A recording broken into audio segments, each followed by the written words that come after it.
അവസ്ഥ മിനിഞ്ഞാന്ന് ദിവസം 2 വെള്ളിയാഴ്ച ഞാൻ എത്തിയുമായി വന്നവനാണ്. ഈ പിഞ്ചു മക്കളുണ്ടല്ലോ ഓരെത്തിക്കാനെ പഠിക്കുമ്പോഴേ എല്ലാ മക്കളെ കാണാൻ ഒരു അമ്മമാർ വരും. എന്നിട്ട് എല്ലാ വെള്ളിയാഴ്ച ഉണ്ടാവും ബിസ്ക്കറ്റ് കൊടുക്കും, ഞങ്ങൾക്ക് വരാനും അല്ലേ. എന്നിട്ട് ഞാൻ കലണ്ടർ വെക്കാൻ പോകും.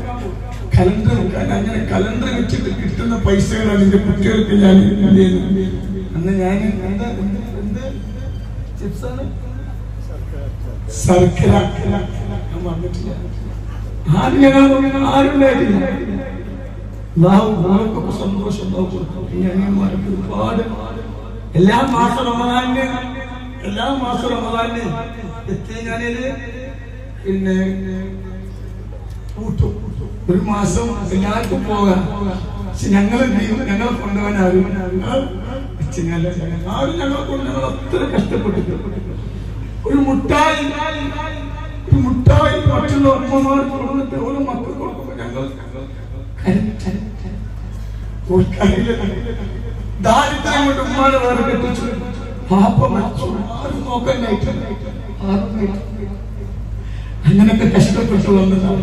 ഞാൻ പറഞ്ഞില്ലേ ഒരു വീട്ടില് ഞാനിങ്ങനെ പോവുക ചെറുപ്പത്തിൽ അങ്ങനെ ഒരു വീട്ടിൽ വാർപ്പിട്ട വീട്ടിൽ മക്കൾ കളിക്കുന്നുണ്ട്. കുറെ കുട്ടികൾ നല്ല മിഠായിന്നുണ്ട്. ഞാൻ അങ്ങനെ വിചാരിച്ചു കുറച്ചിലെ കുട്ടികൾ നിലത്തിട്ടുണ്ടെങ്കിൽ അത് പൊറുക്കി തിന്നായിരുന്നു. അങ്ങനെയൊക്കെ കഷ്ടപ്പെട്ടു വന്നതാണ്. ഇത്തരം അനുജന്മാർക്ക് ഒരുപാട് കഷ്ടപ്പെട്ടിട്ടുണ്ട്. ശബ്ദങ്ങളും പുസ്തകങ്ങളും സാധ്യതകളും ത്യാഗങ്ങളെ നോക്കാനായിട്ട് ആരുണ്ട്? ഞങ്ങൾ സന്തോഷം, ഞങ്ങൾ വലിയ സന്തോഷം. ആരും നോക്കാനായിട്ട് റമദാൻ മാസത്തിൽ ഞങ്ങൾ ഒരുമിച്ചിട്ട് കാര്യം ആരും കൊണ്ടുപോയല്ലോ.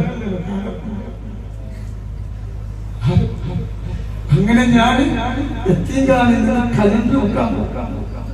ആ കലണ്ടർ വെച്ച് കിട്ടുന്ന പൈസ ഞാൻ എന്റെ മക്കൾക്ക് കൊടുക്കും. ശർക്കര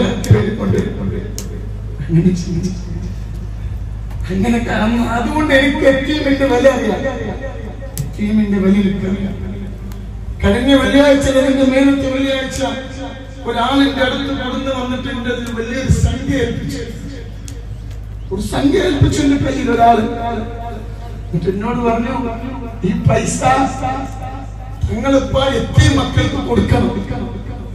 ഈ പണം നിങ്ങൾ എത്തിയ മക്കൾക്ക് കൊടുക്കണം. അങ്ങനെ ഞാൻ പറഞ്ഞു എന്റെ കയ്യിൽ തരില്ല. ഞാൻ ഒരുപാട് ബാധ്യതകൾ മനുഷ്യനാണ്. ഈ മക്കളും അത് ഒരുപാട് ബാധ്യതയുണ്ട്. അതുകൊണ്ട് നിങ്ങളത് വേറെ ആളുകൾ അല്ല, തങ്ങൾക്ക് ഇത് വിൽക്കാത്തൊരു സ്ഥലം വിറ്റത് കിട്ടുന്നതാണ്. നല്ലൊരു സംഖ്യയാണ്, ഏകദേശം നല്ലൊരു സംഖ്യ. അങ്ങനെ ഞാനെന്താ വിശ്വാസമാണെങ്കിൽ ഇന്ത്യ തന്നോളികളാണ്. അങ്ങനെ തന്നു. ഞാനതൊരു ജ്വല്ലറി കൊണ്ടുപോയിട്ട് ചോദിച്ചു, എത്ര റുപ്യ കിട്ടും ഒരു മാസം? എത്ര റുപ്യ കിട്ടുന്നതാണ്? അപ്പൊ ഞാനിങ്ങനെ ചിന്തിച്ചു, കുറച്ചോനെ ഈ കിട്ടുന്ന പൈസ ഒരു ലാഭം കിട്ടിയാൽ അത് എത്തിയ മക്കൾക്ക് കൊടുക്കാം. അങ്ങനെ വിചാരിച്ചു. അങ്ങനെ ഞാൻ എന്നെ സ്നേഹിക്കുന്ന ഒരുപാട് തെറി പറയുമ്പോഴും ഞങ്ങളെ കള്ളനെന്ന് പറയുമല്ല, ഞങ്ങളെ കള്ളനല്ല എന്ന് ഒരുപാട് അടിമമാർ, നല്ലവരായ അടിമമാരുണ്ട്. ഞാനൊരു മീറ്റിംഗ് വിളിച്ചു. കഴിഞ്ഞ